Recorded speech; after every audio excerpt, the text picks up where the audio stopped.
If by 2 o'clock in the day you just feel like somebody unplugged you, like your body decided that your body has ended the day, I need you to hear this before you pour another coffee. It's not because you're a mom now, and it's not because you didn't get enough sleep. Well, it's not just because of that. The story that we're told is pretty simple. You're tired because you're a mom now, because you're breastfeeding, and just because motherhood is hard. And sure, all of that is true, but that is not the whole picture. I know moms who are just as sleep deprived as you are, and they don't crash the middle of the day, including me, now that I know this. Here's what is actually happening. Your 2 p.m. crash isn't a sleep problem. It's not even a blood sugar problem, at least not in the root. It's a mineral problem, and it's forcing your body into emergency response that feels exactly like exhaustion. It's actually your body screaming for something very specific. Hi, I'm Monte. I'm a nutrition student.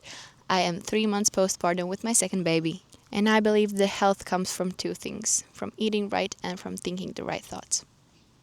And believe me, I have experienced sleep deprivation. So all this is not just a therapy. Today I will tell you why your body defaults to this crash, what's really underneath it, and walk you through 5 simple shifts, none of which require more sleep. Because let's be honest, more sleep isn't coming. At least not soon. So, why do you actually crash? Well, here is the surface level story that you probably already hear all the time. You eat something quick and carb heavy, your blood sugar spikes, insulin rises, leaving you low, foggy, and ready for the next hit. I mean, that story is true, but it's actually not why you specifically crash this hard, this predictable, and every single day. Because there are plenty of women that eat the same toast and coffee every morning, and they don't have the same crash as you.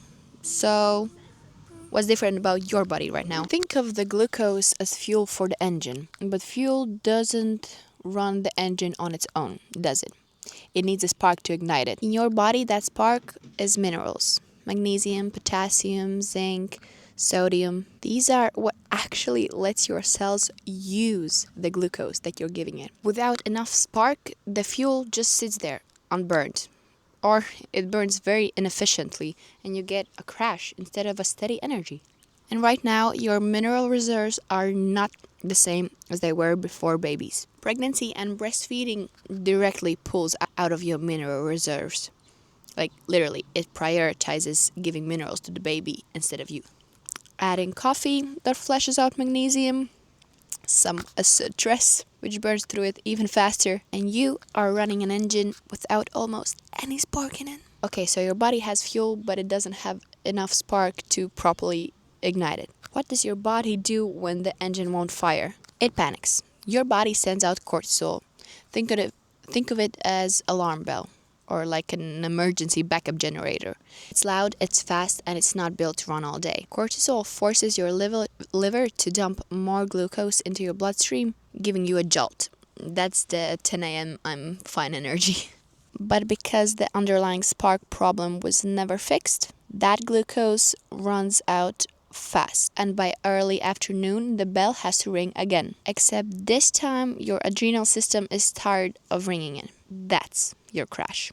It's not laziness. It's an engine that keeps flooding because it doesn't have what it needs to actually run. So if the minerals are the missing part, where did they go and how can I get them back without turning my kitchen into a science lab? Here are 5 small shifts to refill your minerals, calm the ringing bell, and stop the crash before it even starts.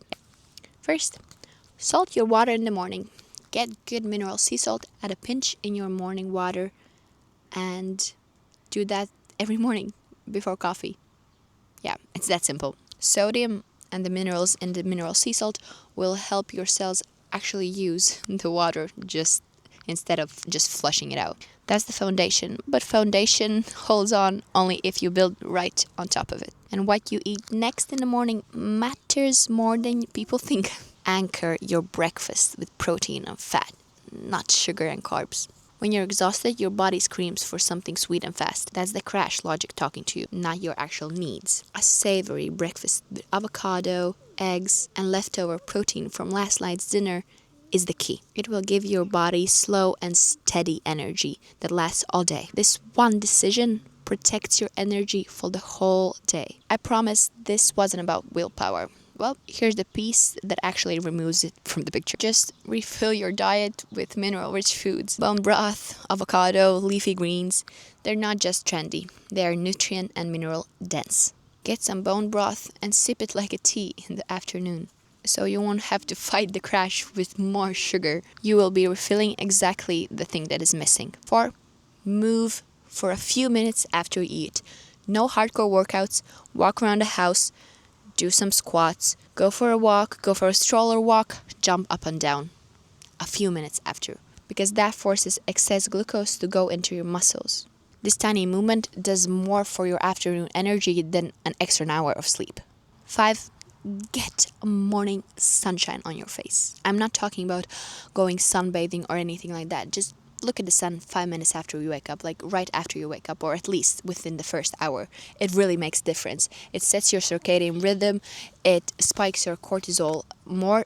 In this case, it's a good thing.